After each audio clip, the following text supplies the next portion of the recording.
Hello, dear students. How are you? I hope you all are fit and fine at your home. Students, we were doing our topic working of institutions of political science. Student, today we will discuss about the judiciary. Last last point is remaining today. So we are discussing it today. The judiciary. Judiciary क्या होती है बेटा? न्यायपालिका होती है judiciary हमारी। जो हमारे कोर्ट होते हैं वो हमारी जुडिशरी होती है। अब देखते हैं इसमें क्या बताया हुआ है हमें। Let us return one final time to the story of memorandum that we started with. चलो एक बार हम वहां पर लौटते हैं जब हमने कहाँ से स्टार्ट किया था। ऑफिस मेमोरेंडम से स्टार्ट हुआ था हमारा टॉपिक। अब ऑफिस मेमोरेंडम में तो जुडिशरी का ही जिक्र था। भाई जुडिशरी ने क्या किया था, इसको फाइनल करा दिया था। फाइनल कैसे? इस पे डिस्प्यूट चल रहा था कि ये नहीं होना चाहिए, लेकिन जुडिशरी ने बोला कि ठीक है ये और ये होना चाहिए, तो इस पे तब डिस्प्यूट खत्म हो गया था। तो this time let us note recall the story. अब हम उसकी स्टोरी को याद नहीं करेंगे मेमोरेंडम की क्या स्टोरी थी, but imagine how different the story could have been, कि ये स्टोरी कितनी डिफरेंट है ये इमेजिन करेंगे। Remember the story came to a satisfactory end because the Supreme Court gave a verdict that was accepted by everyone। हाँ, क्या हुआ था कि स्टोरी का एक सेटिस्फैक्ट्री एंड हुआ था। एंड हो जाना, खत्म होना, ये एंड दूसरा है जिसका मतलब होता है खत्म हो जाना, END। तो इसका एक सेटिस्फैक्ट्री एंड हुआ था। क्यों? क्योंकि सुप्रीम कोर्ट ने एक वर्डिक्ट दिया था। वर्डिक्ट क्या होता है? फैसला दिया था कि जिसको एवरीवन ने एक्सेप्ट किया, यानी कि सभी ने एक्सेप्ट किया। अब कोर्ट में जो फैसला हो जाता है वो तो सबको एक्सेप्ट करना ही होता है, क्योंकि कोर्ट हमारे पास, सुप्रीम कोर्ट हमारे पास लास्ट ऑप्शन होता है। Imagine what would have happened in the following situation. अब हम इमेजिन करेंगे कि अगर ये सिचुएशन होती तो क्या होता। तो देखो अब अगली ये सिचुएशन है first. If there was nothing like a supreme court in the country. हाँ, अगर सुप्रीम कोर्ट जैसा हमारी कंट्री में कुछ नहीं होता तो क्या होता? बहुत सारे हमारे मामले उलझे रहते, हम सेटिस्फाई नहीं होते किसी भी बात से। Even if there was a supreme court if it had no power to जज एक्शंस ऑफ द गवर्नमेंट। हाँ, अगर सुप्रीम कोर्ट तो होता लेकिन उसको गवर्नमेंट जो काम करती है उस गवर्नमेंट के खिलाफ जाने की कोई पावर ना होती, फिर तो भाई और भी गलत हो जाता। क्या होता? गवर्नमेंट अपनी मनमर्जी करती, चाहे वो कुछ करे तो गलत होता तब भी। Even if it had the power if no one trusted the supreme court to give a fair verdict. हाँ, अगर इसके पास पावर होती और कोई भी सुप्रीम कोर्ट के फेयर वर्डिक्ट में विश्वास नहीं करता, वो तो तब नहीं करेगा ना जब सुप्रीम कोर्ट कुछ गलत करेगा। सुप्रीम कोर्ट किसी के साथ गलत नहीं करता, फेयर जजमेंट देता है। Even if it gave a fair judgment,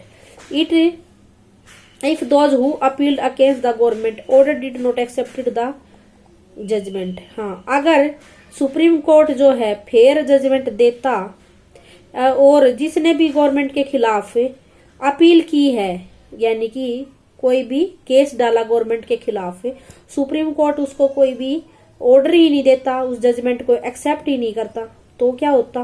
तो ये भी बड़ी बुरी सिचुएशन होती। ये तो गलत सिचुएशन होती कि भाई उसको गवर्नमेंट के खिलाफ वाला कोई भी ऑर्डर है उसको एक्सेप्ट ना करे। तो आगे देखते अब हम क्या है।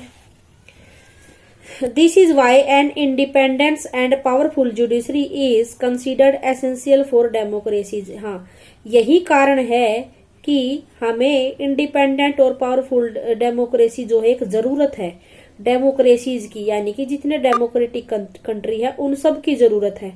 All the courts at different level in a country put together आज कॉल्ड द जुडिशरी। हाँ, जितनी भी कोर्ट है डिफरेंट लेवल पर कंट्री में उन सब को जुडिशरी बोलेंगे। ठीक है, सारी कोर्ट को मिलाकर जुडिशरी बोलेंगे। The Indian judiciary consist of A supreme court for the entire nation, high court in the states, district court and the courts at the local level. हाँ, इंडिया में क्या है, हमारे नेशन में क्या है, सुप्रीम कोर्ट तो पूरे नेशन के लिए है, यानी कि पूरे इंडिया के लिए supreme court. High court state के लिए है, जैसे कि हरियाणा का स्टेट कोर्ट कहाँ पर है? चंडीगढ़ में है। District court and the court of local level, district में भी कोर्ट होते हैं, जैसे हमारे झज्जर में भी कोर्ट है। And the court at local level, और लोकल लेवल पर भी कोर्ट होते हैं, जैसे कि बहादुरगढ़ एक डिस्ट्रिक्ट नहीं है लेकिन वहां भी कोर्ट है। India has an integrated judiciary, India के पास एक इंटीग्रेटेड जुडिशरी है, यानी कि सारी की सारी पावर एक फाइनल जुडिशरी में जाके मिल जाती है, जैसे सुप्रीम कोर्ट में जाकर मिल जाती है। तो सुप्रीम कोर्ट सबसे ऊपर है ना सारे कोर्ट से, उसके फैसले को कोई नकार नहीं सकता, सुप्रीम कोर्ट के फैसले को, सारी वे जो छोटी कोर्ट होती है वो। It means the supreme court controls the judicial administration in the country, इसका मतलब क्या है? सुप्रीम कोर्ट सारी की सारी जुडिशियल एडमिनिस्ट्रेशन को कंट्रोल करता है। Its decisions are binding on all other courts of the country, इसके डिसीजन जो है कंट्री के बाकी कोर्ट के साथ बाइंडिंग है, यानी कि बंधे हुए हैं, बिल्कुल अटैच हैं बिल्कुल। It can take up any dispute, ये किसी भी डिस्प्यूट का निपटारा कर सकता है, जो भी डिस्प्यूट इसके आगे आ जाए, जैसे कि between citizen of the country, जैसे कि कंट्री के लोगों के बीच का डिस्प्यूट हो उसको भी ये सुलझा सकता है। Between citizens and the government, government के और सिटीजन के बीच में कोई डिस्प्यूट आ जाए, सिटीजन क्या होता है बेटा? कोई भी इंसान जो कंट्री में रहता है वो सिटीजन है। बिटवीन टू और मोर स्टेट गवर्नमेंट, हाँ कोई भी दो या दो से ज्यादा स्टेट गवर्नमेंट का पंगा हो जाए, कोई डिस्प्यूट हो जाए, झगड़ा हो जाए, उसको भी निपटा सकता है सुप्रीम कोर्ट। कई बार नदियों के पानी को लेकर चलता रहता है दो स्टेट के बीच में झगड़ा। Between government at the union and state level, और जो है यूनियन और स्टेट गवर्नमेंट के बीच में झगड़ा हो जाए, हाँ ये भी हो जाता है, स्टेट गवर्नमेंट के बीच में और सेंट्रल गवर्नमेंट के बीच में। तो इस तरीके से इन सब डिस्प्यूट को जो है सुप्रीम कोर्ट के पास पावर होती है इनके ऊपर सुनवाई करने की। It is the highest court of appeal in civil and criminal cases, यह सबसे बड़ा हाईएस्ट कोर्ट होता है सिविल मामले के लिए भी और क्रिमिनल केस के लिए भी। सिविल मामले क्या? Normal case. क्रिमिनल केस क्या होते हैं? जो लोग अपराधी होते हैं उनके, वो क्रिमिनल केस होते हैं जो क्राइम करते हैं उनके लिए। It can hear appeals against the decision of the high court, हाँ ये हाई कोर्ट ने अगर कोई फैसला दे दिया उसके खिलाफ भी डिसीजन दे सकता है कि भाई हाई कोर्ट में, जब कोई इंसान जिसको हाई कोर्ट में लगता है कि भाई मेरे साथ ठीक नहीं हो, वो सुप्रीम कोर्ट जा सकता है और सुप्रीम कोर्ट हाई कोर्ट के फैसले को पलट भी सकता है। ये मतलब हुआ इस बात का। अब आगे, independence of the judiciary means that it is not under the control of the legislature और द एग्जीक्यूटिव। हाँ भाई, हमारी जुडिशरी का इंडिपेंडेंस होने का मतलब क्या है कि ये किसी के भी अंडर काम नहीं करेगी, ना तो किसी लेजिस्लेचर के और ना किसी एग्जीक्यूटिव के। लेजिस्लेचर और एग्जीक्यूटिव हम पढ़ के आए हैं पीछे क्या होती है। द जजेस do not act on the direction of the government और according to the wishes of the party in power.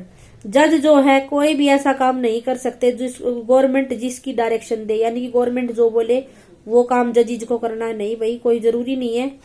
और according to the wishes of the party in power, और ना उस पार्टी के अकॉर्डिंग काम करेंगे जो पार्टी पावर में है, यानी कि जिसकी सरकार बनी हुई है।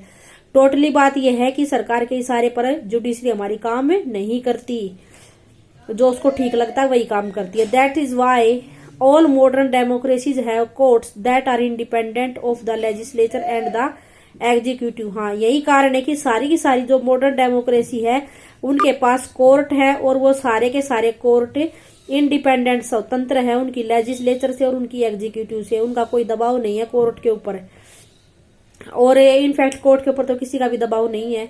India has achieved this, India ने इस बात को जो है अचीव कर लिया है कि उसके पास एक ऐसा कोर्ट है, ऐसी जुडिशरी इंडिया के पास जिस पर कोई प्रेशर नहीं है किसी का। द जजेज of the supreme court and the high Court are appointed by the president. हाँ सुप्रीम कोर्ट के हाई कोर्ट के जजेज को जो है कौन अपॉइंट करेगा? President. On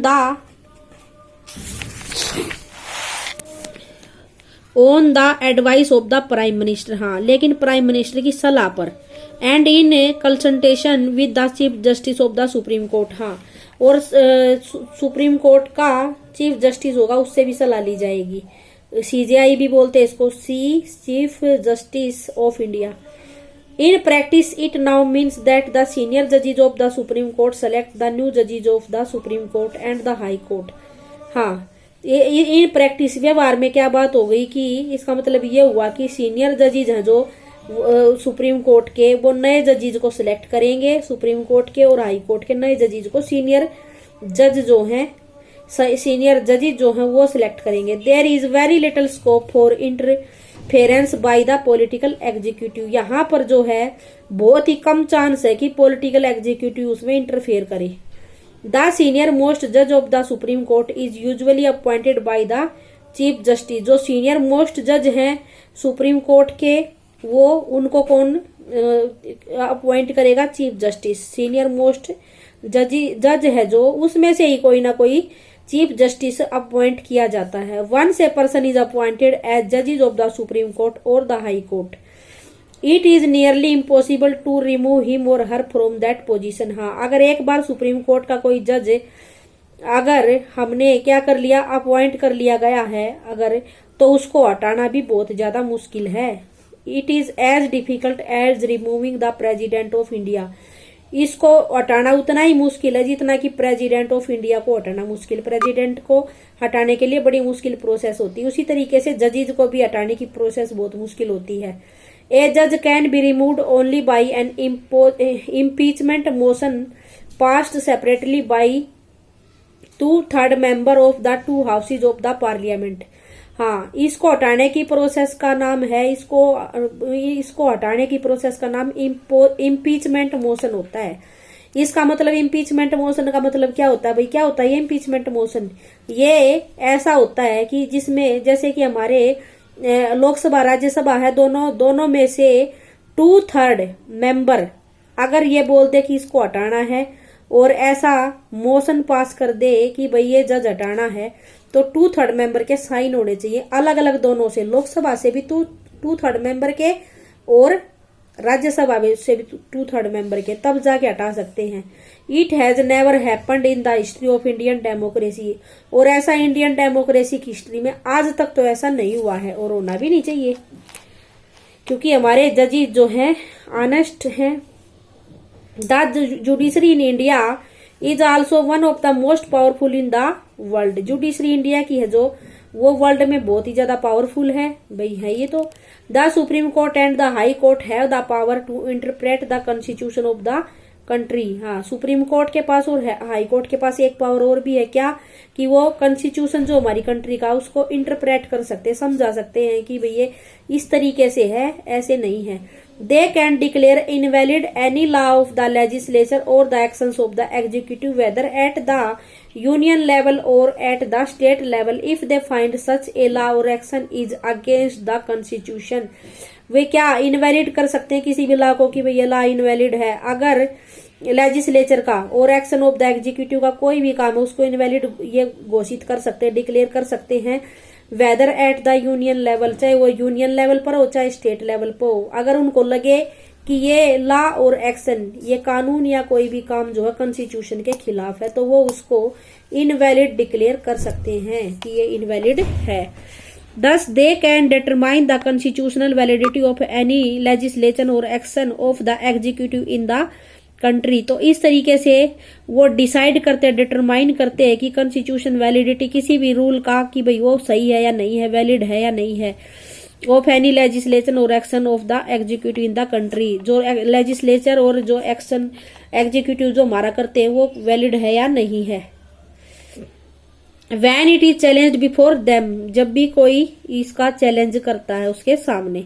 It is known as the judicial review. और इस पूरी की पूरी प्रोसेस को जुडिशियल रिव्यू बोलेंगे कि भाई कोई काम लेजिस्लेचर ने या एग्जीक्यूटिव ने या हमारी जिसने भी किया है, अगर कोर्ट उसको दोबारा से सोचे भाई ये ठीक है या नहीं है, उसको इनवैलिड करना है, वैलिड करना है, तो ये इसको बोलेंगे पूरी प्रोसेस को जुडिशियल रिव्यू, कि भाई उन्होंने दोबारा उसको देखा है कि भैया ठीक है या नहीं.